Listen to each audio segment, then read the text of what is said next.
Hi, it's Mike back with another quick tech talk.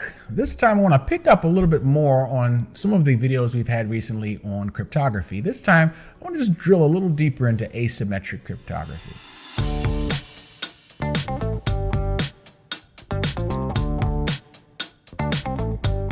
Now, as we talked about before, asymmetric cryptography is when there are two keys. There's a public key and a private key, and each one follows a sort of one-way function to its corollary. In other words, what you encrypt with the private key can only be decrypted with the public key.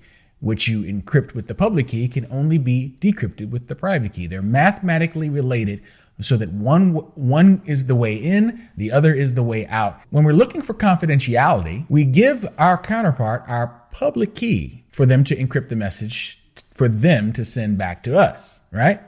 In other words, Alex wants to send a message to Betty securely. Alex needs Betty's public key to take the message, encrypt it one way, so the only way it can be decrypted is with the private key that only Betty has. That accomplishes security or confidentiality. But there are more benefits to asymmetric key encryption than just that. Imagine if I were to use my private key to encrypt something. Well, that means that it could only be decrypted with my public key. Now, obviously, that's not going to give me any security because everyone has access to my public key. But what it does do is it proves that I'm the one who encrypted it. So it's used for non-repudiation. Non-repudiation is the principle that you cannot deny it came from you. If I'm the only one in the world that has the private key and I'm the only one who could have created that ciphertext that can be decrypted with my public key, then I am the source. Now, we don't use this for confidentiality, but we do use it for digital signatures. For instance, we may have a message, we encrypt the message, we create a hash being a one-way function that generates a fixed length code that assures that the source is exactly what the source is. But then we can take that entire message, put it in an envelope, and encrypt that with our private key.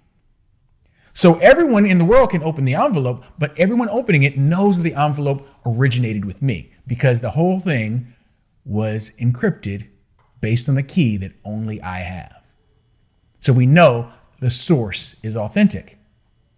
Then when we open the message, we can check the integrity based on the hash message digest, and then we know that the message hasn't been changed.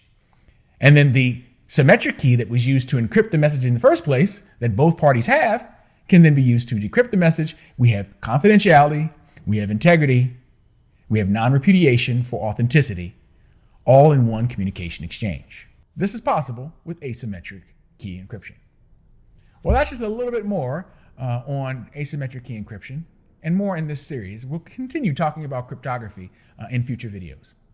If you like this information, though, please like and subscribe, and we'll see you next time. Have a good day.